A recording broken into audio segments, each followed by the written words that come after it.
Hello, നമസ്കാരം. നമ്മളിപ്പോഴുള്ളത് വിയറ്റ്നാമിലെ Halong bake അടുത്താണ്. കഴിഞ്ഞ എപ്പിസോഡ് നിർത്തിയത് ഹലോങ് ബേയിലേക്കുള്ള യാത്രാമധ്യയുള്ള ബ്രേക്ക് പോയിന്റിൽ വെച്ചാണ്. ഈ എപ്പിസോഡിൽ നമ്മൾ കാണാൻ പോകുന്നത് ഹലോങ് ബേ എന്ന അത്ഭുത പ്രതിഭാസവും നമ്മൾ താമസിക്കാൻ പോകുന്ന ക്രൂയിസ് ഷിപ്പും അതിലെ ലഞ്ചും ഒക്കെയാണ്. ഈ വീഡിയോ ഒരു സംഭവം തന്നെയായിരിക്കും. ആരും സ്കിപ്പ് ചെയ്യരുത്. അപ്പോൾ നമുക്ക് വീഡിയോയിലേക്ക് പോകാം. നാട്ടുസഞ്ചാരിയുടെ പുതിയൊരു എപ്പിസോഡിലേക്ക് ഏവർക്കും സ്വാഗതം.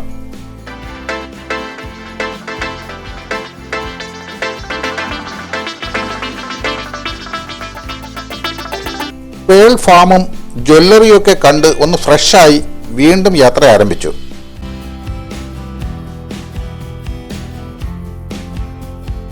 ഈ ഹലോങ് ബേ നൂറുകണക്കിന് ഐലൻഡുകൾ കൂടിച്ചേർന്നുള്ളതാണ്. അതുകൊണ്ട് ഐലൻഡുകളെ ബന്ധിപ്പിക്കുന്ന ഇത്തരം ധാരാളം ബ്രിഡ്ജുകളുണ്ട് ഇവിടെ.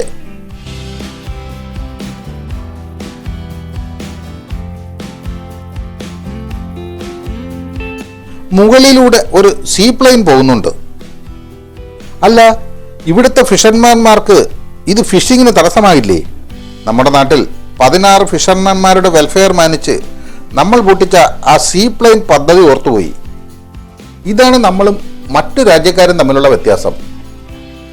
നമ്മൾ ഒരാളെയും ബാധിക്കാത്ത ഒന്നായാലും വികസനം തടയും. രാജ്യം വികസിച്ചാൽ പിന്നെ നമ്മുടെ രാഷ്ട്രീയക്കാരുടെ ഭാവി എന്താകും? ഇവിടെയും ഭരിക്കുന്നത് ഒരു ഇടത് സർക്കാരാണെന്ന കാര്യം മറക്കല്ലേ. വീണ്ടും ഒരു സംശയം. ലോകത്തെല്ലായിടത്തും ഇത്തരം വികസന പ്രവർത്തനങ്ങൾ നടക്കുമ്പോൾ അത് കേരളത്തിന്റെ തീരത്തെയും ബാധിക്കില്ലേ? കടലുകളാൽ ചുറ്റപ്പെട്ട ലോകത്താണ് നാം ജീവിക്കുന്നത്. കടലുകൾ തമ്മിൽ ബന്ധവും ഉണ്ട്. കടലിൽ ഒരിടത്തുണ്ടാകുന്ന പൊല്യൂഷൻ ക്രമേണ എല്ലായിടത്തും ഉണ്ടാകില്ലേ? അന്തരീക്ഷ മലിനീകരണം പോലെ. ജപ്പാനിൽ മഴ പെയ്യാൻ കേരള തീരത്തുനിന്ന് നീരാവി കടത്തിക്കൊണ്ടു പോകുന്നത് കണ്ടുപിടിച്ച ശാസ്ത്രജ്ഞന്മാരായ രാഷ്ട്രീയക്കാരുള്ള നാടാണ് നമ്മുടേത്. അവരാണ് നമ്മളെ ഭരിക്കുന്നത്. ഇതും ഇതിലപ്പുറവും അനുഭവിക്കേണ്ടി വരും. ഏതായാലും ധാരാളം പേർക്ക് ജോലി സാധ്യതയുള്ള ഒരു സംരംഭം മുടക്കിയതിൽ അഭിമാനിക്കാം. സിനിമയിൽ പറയും പോലെ ഇതൊക്കെ ചെയ്യുമ്പോഴല്ലേ നമുക്കൊരു സുഖം. നമുക്ക് നമ്മുടെ സുഖം മാത്രം നോക്കിയാൽ പോരെ.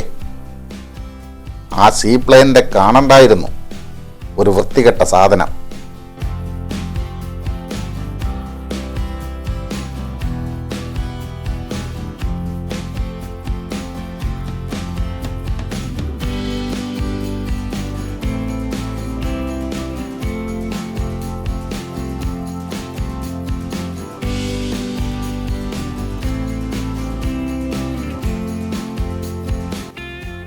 ഹലോങ് ബേ വികസനത്തിൻ്റെ പാതയിലാണ്. ടൂറിസം കൊണ്ട് വികസിച്ചുകൊണ്ടിരിക്കുന്ന ഒരു സിറ്റിയാണ് ഇവിടം. അതിനുള്ള ഉദാഹരണമാണ് ഈ റോഡുകളും വശങ്ങളിൽ ഉയർന്നു വരുന്ന ഈ കെട്ടിടങ്ങളും. ഇതിൽ കൂടുതലും ബീച്ച് റിസോർട്ടുകളാണ്. ഇതിൽ നിന്ന് തന്നെ എത്രമാത്രം ടൂറിസ്റ്റുകൾ ഇവിടെ എത്തുന്നു എന്ന് ഊഹിക്കാം.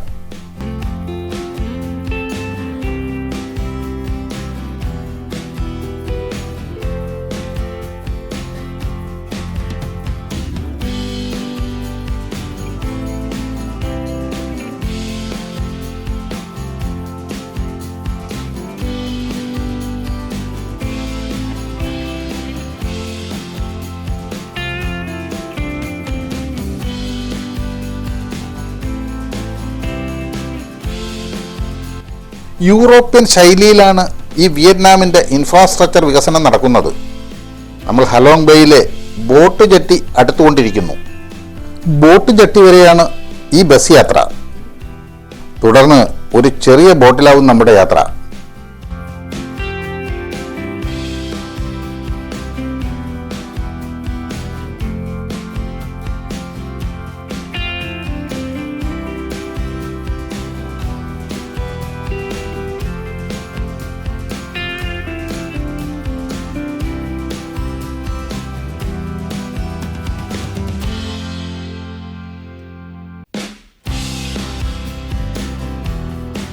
ധാരാളം ടൂറിസ്റ്റുകളുണ്ട്. ധാരാളം ബസ്സുകൾ ഇതിനകം തന്നെ ഇവിടെ എത്തിയിട്ടുണ്ട്.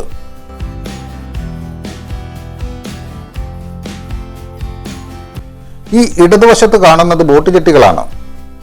ചെറുതും വലുതുമായ ധാരാളം ബോട്ടുകൾ അവിടെ കിടക്കുന്നുണ്ട്.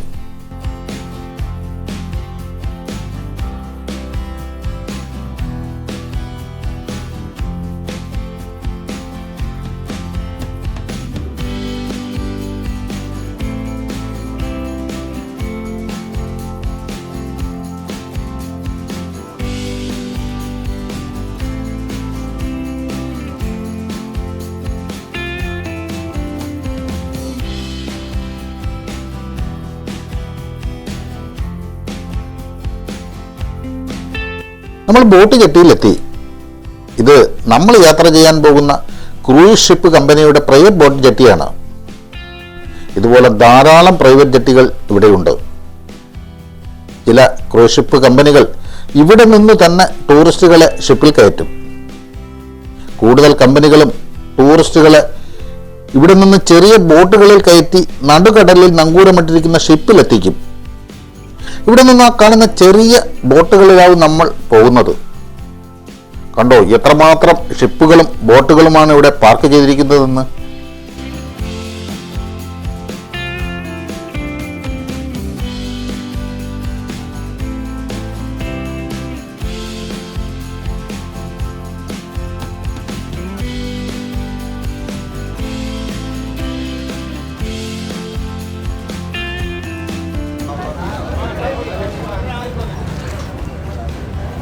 Okay.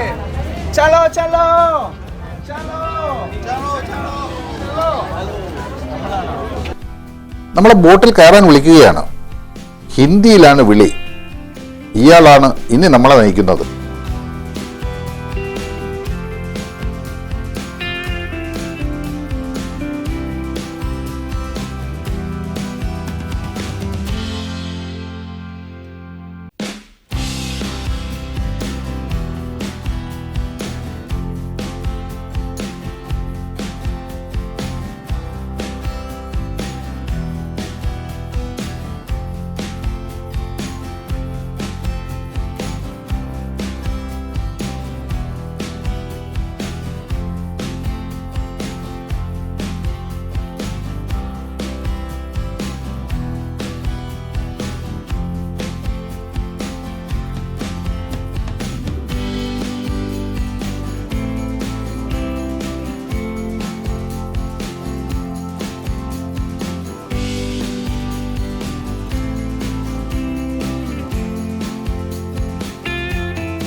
ഒന്നുകൂടെ സ്വിച്ച് ഇതാണെന്ന് പറഞ്ഞത്. And we have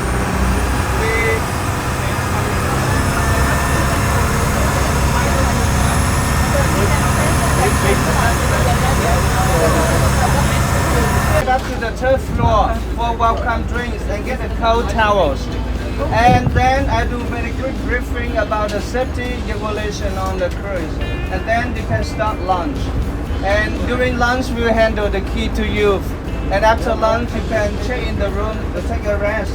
And get up from 3 o'clock. We'll get off the cruise for swimming and kayaking. Okay? Yeah. Thank you. Thank you.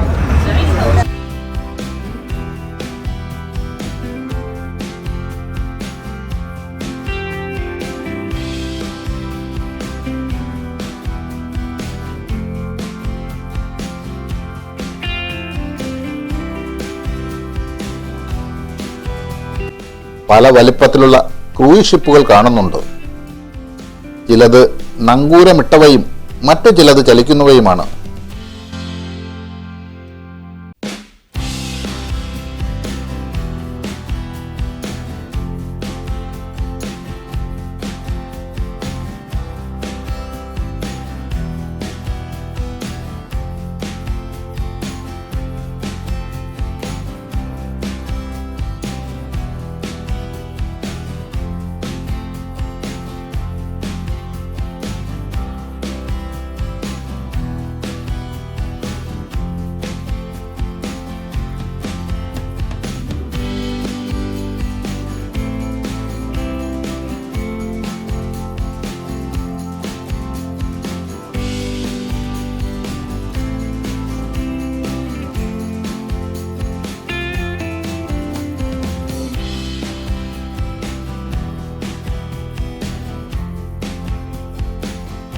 നമ്മളിപ്പോൾ കടന്നു പോകുന്നത് പിരമിഡ് ആകൃതിയിലുള്ള ഐലൻഡുകൾക്കിടയിലൂടെയാണ്. ഇവിടം വിയറ്റ്നാമിലെ കോനിൻ പ്രൊവിൻസിയിൽപ്പെട്ട സ്ഥലമാണ്. ഇതുപോലുള്ള ആയിരക്കണക്കിന് ലൈംസ്റ്റോൺ ഐലൻഡുകൾ ചേർന്നതാണ് കോനിങ് പ്രൊവിൻസ്. ഈ ഐലൻഡുകൾ പല വലിപ്പത്തിലും പല രൂപത്തിലുമാണ് രൂപപ്പെട്ടിട്ടുള്ളത്. ഇത് കടലിന് നടുവിലാണെന്ന് ഓർക്കണം.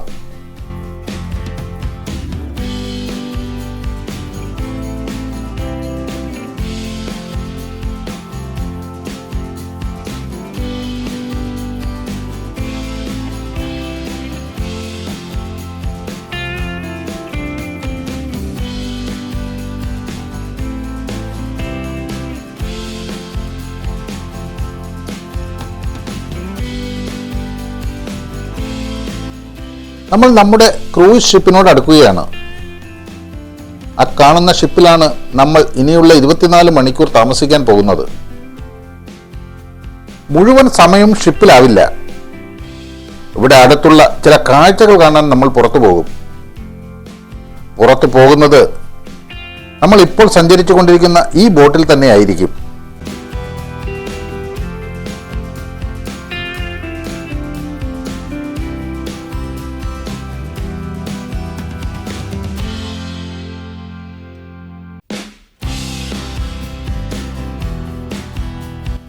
വെർദൂർ ലോട്ടസ് ക്രൂയിസ്, അതാണ് ആ ക്രൂയിസിന്റെ പേര്.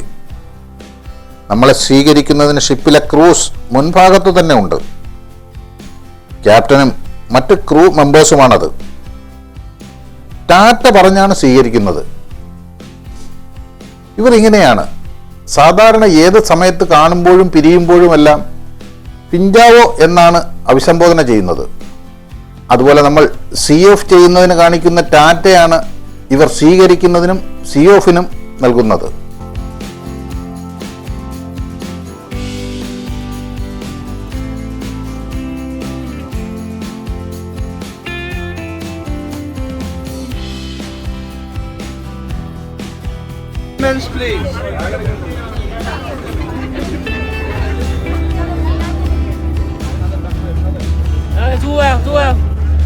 നമ്മൾ വന്ന ബോട്ട് ഷിപ്പിൽ ഡോക്ക് ചെയ്തു.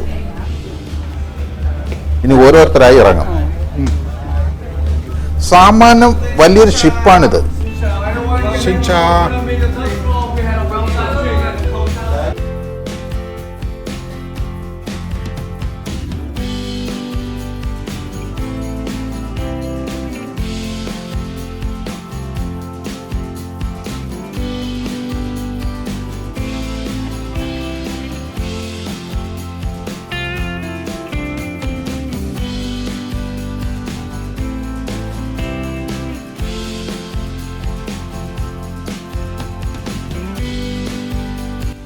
കയറുന്നത് ഒരു ലോബിയിലേക്കാണ്.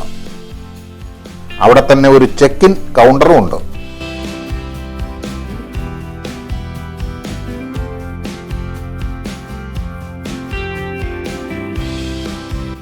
നാല് നിലകളാണ് ഈ ഷിപ്പിനുള്ളത്. ആദ്യത്തെ 2 നിലകൾ താമസത്തിനും 3-ാം നില റെസ്റ്റോറൻറ്റുമാണ്. അതിനു മുകളിലുള്ള ഓപ്പൺ ഡെക്കിലാണ് ഡിന്നർ പാർട്ടിയും മറ്റും നടക്കുന്നത്. എല്ലാം വിശദമായി വഴിയെ കാണാം.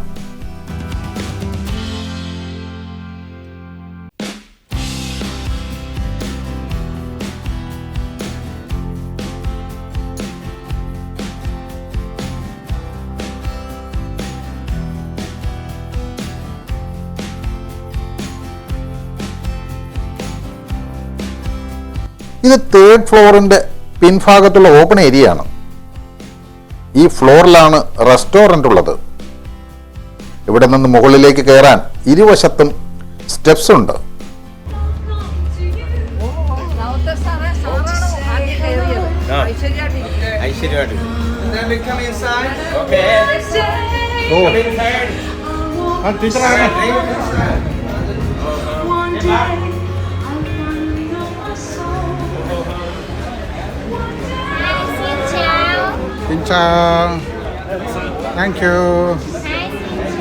ഇതാണ് റെസ്റ്റോറൻറ്റ്, എയർ കണ്ടീഷൻഡ് റെസ്റ്റോറൻറ്റ്.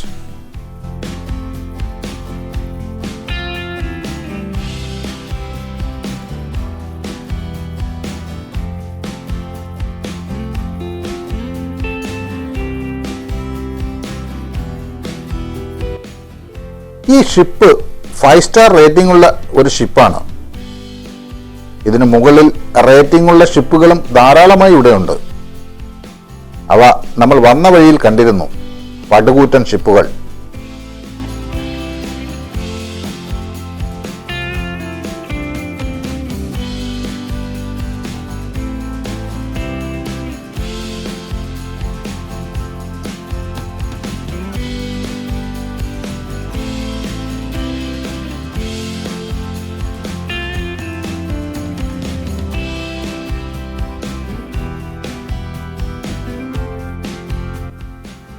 നമ്മളെ കൂടാതെ വേറെ 5 പേർ കൂടെ ഈ ക്രൂയിസിൽ നിന്നുണ്ട്. അതിൽ ഈ 2 പേർ അറബി നാട്ടിൽ നിന്നുള്ളവരാണ്. ഇനി 3 പേർ കൂടെയുണ്ട്. അവർ ഇന്ത്യയിൽ നിന്നുള്ള 3 പെൺകുട്ടികളാണ്. വഴിയെ പരിചയപ്പെടാം. ബുഫേ സിസ്റ്റമാണ്. ഇതിനുള്ളിൽ തന്നെ ഒരു ബാറും ഉണ്ട്. പക്ഷെ വലിയ വില നൽകേണ്ടി വരും. അതിനുള്ള പ്രതിവിധി ഞങ്ങൾ തന്നെ കണ്ടെത്തിയിട്ടുണ്ട്. അത് വഴിയേ കാണാം.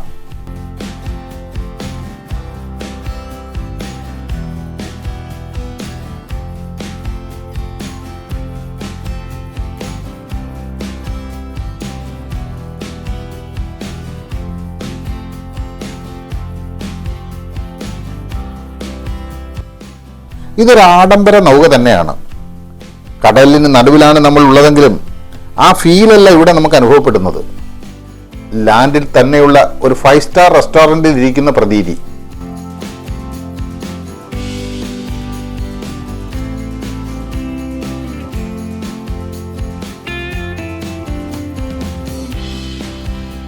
ചുറ്റിലും മലകളും കാടുകളും ഒക്കെയാണ്. ഷിപ്പ് ആങ്കർ ചെയ്തിട്ടില്ല, ചെറുതായി നീങ്ങിക്കൊണ്ടിരിക്കുന്നു. പുറത്തേക്ക് നോക്കിയാൽ മാത്രമേ ഈ ഷിപ്പ് മൂവിങ്ങിലാണെന്നറിയാൻ കഴിയൂ. വളരെ ശാന്തമായ ഒരു ഉൾക്കടൽ ഭാഗമാണ് ഇവിടം. അതുകൊണ്ടാവും കരയിലെ തന്നെ ഫീൽ നമുക്കുണ്ടാകുന്നത്. ഇതാണ് ഈ ഷിപ്പിലെ പ്രധാനി. ഇയാളാണ് നമ്മളെ തീരത്തു നിന്നും കൂട്ടിക്കൊണ്ടുവന്നത്. ഇവിടെ നമുക്ക് ലഭിക്കുന്ന ഫെസിലിറ്റിയും നമ്മുടെ 24 മണിക്കൂർ നേരത്തേക്കുള്ള പ്രോഗ്രാമും ഒക്കെ വിശദീകരിക്കുകയാണ് ഇയാൾ.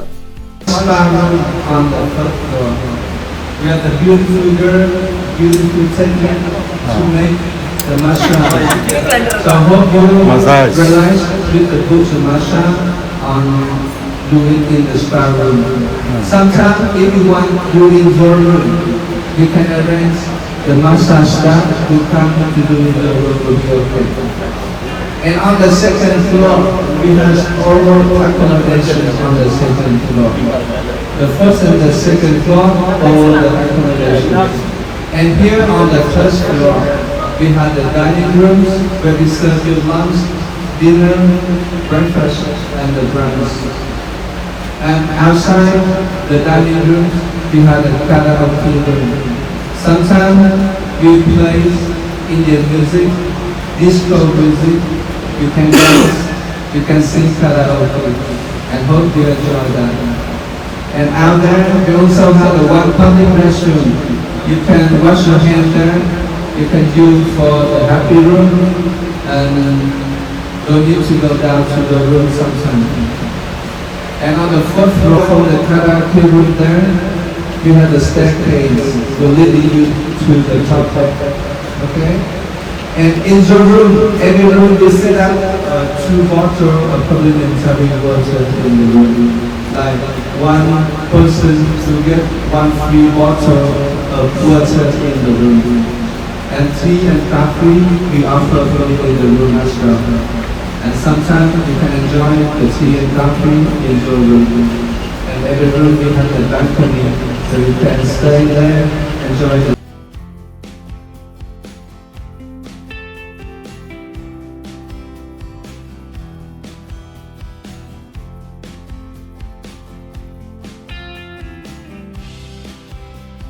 വളരെ നേരമെടുത്താണ് എല്ലാം വിശദീകരിച്ചത്. തുടർന്ന് ലഞ്ച് ആരംഭിച്ചു. ധാരാളം വിഭവങ്ങളുണ്ട്. കൂടുതലും ഫിഷ് ഐറ്റംസ് ആണ്. എല്ലാ ടേബിളുകളിലും ഓരോ വൈൻ വച്ചിട്ടുണ്ട്. പക്ഷെ അത് ഉപയോഗിച്ചാൽ പേയ്മെന്റ് ഉണ്ടാവും.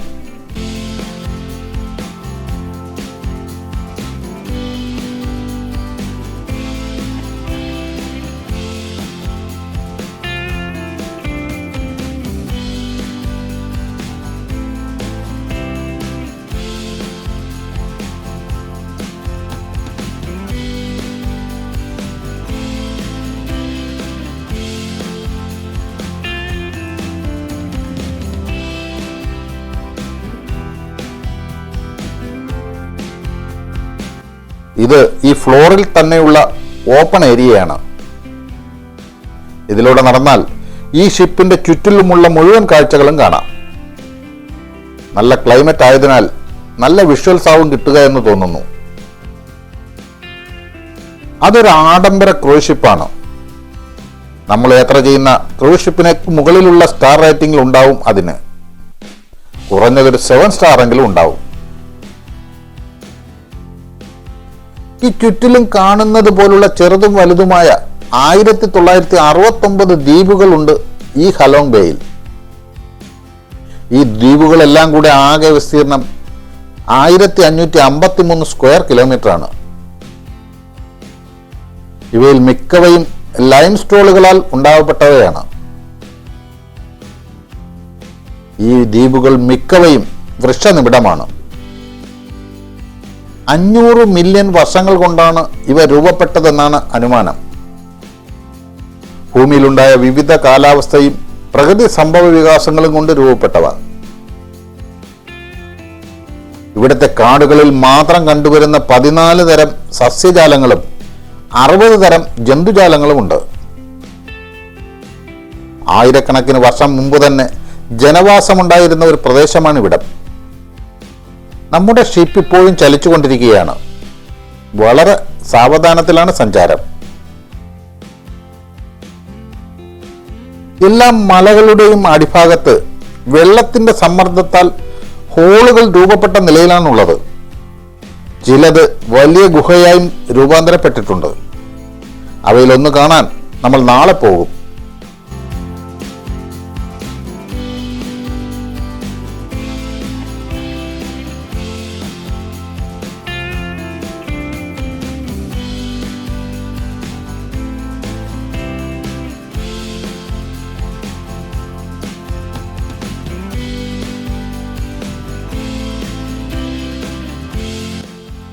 ഇതാ ഒരു ചലിക്കുന്ന സൂപ്പർ മാർക്കറ്റ്. ഒരു സ്ത്രീയാണ് കച്ചവട ബോട്ടുമായി എത്തിയിരിക്കുന്നത്.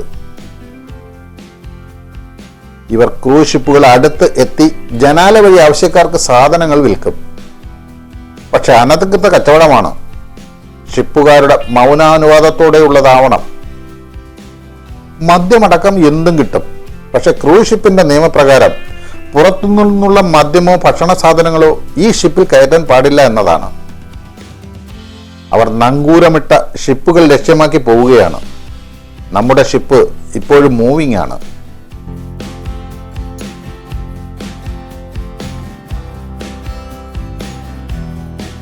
ഭക്ഷണമൊക്കെ കഴിഞ്ഞ ശേഷം ഞങ്ങൾക്ക് അനുവദിച്ചു തന്നിട്ടുള്ള മുറികളുടെ താക്കോലുകൾ തന്നു. ഇനി മുറിയിൽ പോയി കുറച്ച് വിശ്രമിക്കാം. 3 മണിക്ക് വീണ്ടും ലോബിയിൽ എത്തണമെന്നാണ് നിർദ്ദേശം. ഒരു ഫിഷിംഗ് വില്ലേജ് കാണാനും അത് അനുഭവിച്ചറിയാനുമായി നമ്മൾ പുറപ്പെടും.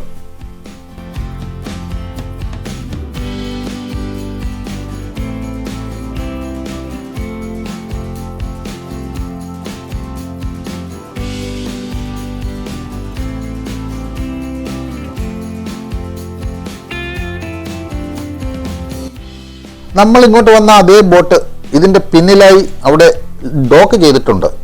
ഇവിടെ നിന്ന് നമ്മൾ മറ്റ് കാഴ്ചകൾ കാണാൻ പോവുക ആ ബോട്ടിലാണ്. ഇത്തരം എല്ലാ ക്രൂസ് ഷിപ്പുകളിലും ഇതുപോലുള്ള ബോട്ടുകൾ ഉണ്ടാവും. 2 നിലകളിലാണ് മുറികളുള്ളത്. അതിൽ താഴത്തെ നിലയിലുള്ള മുറിയാണ് നമുക്ക് ലഭിച്ചിട്ടുള്ളത്. നമ്മുടെ ഷിപ്പ് ഇവിടെ ആങ്കർ ചെയ്യുന്നതാണ് കാണുന്നത്.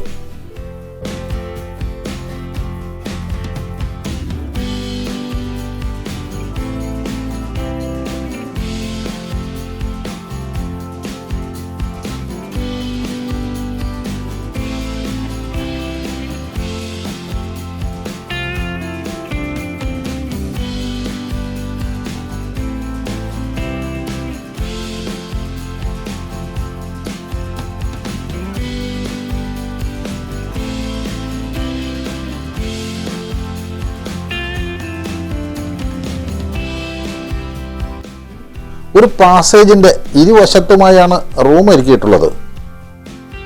അതിലേറ്റവും മുമ്പിലുള്ള 110 നമ്പർ മുറിയാണ് നമ്മുടേത്.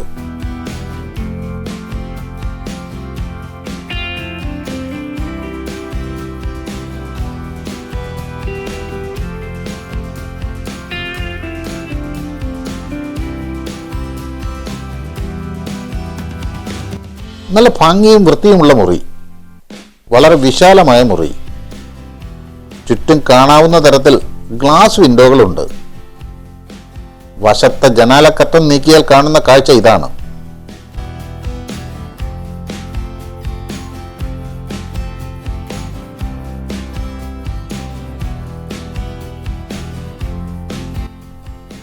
എന്നെ കണ്ടപാടെ ഒരു കച്ചവടക്കാരി എന്നെ ലക്ഷമൊക്കെ അടുത്തെത്തി. പലതും കാണിച്ച് പ്രലോഭിപ്പിച്ചു. ഞാനൊന്നും വാങ്ങിയില്ല.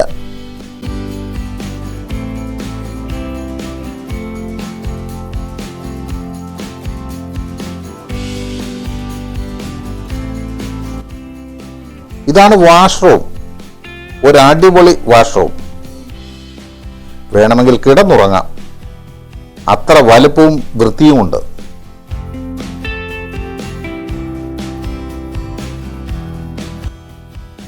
ഇതിനുള്ളിൽ തന്നെ ഒരു ഷവർ ഏരിയ വേറെയുണ്ട്, കൂടാതെ ജക്കൂസിയായും.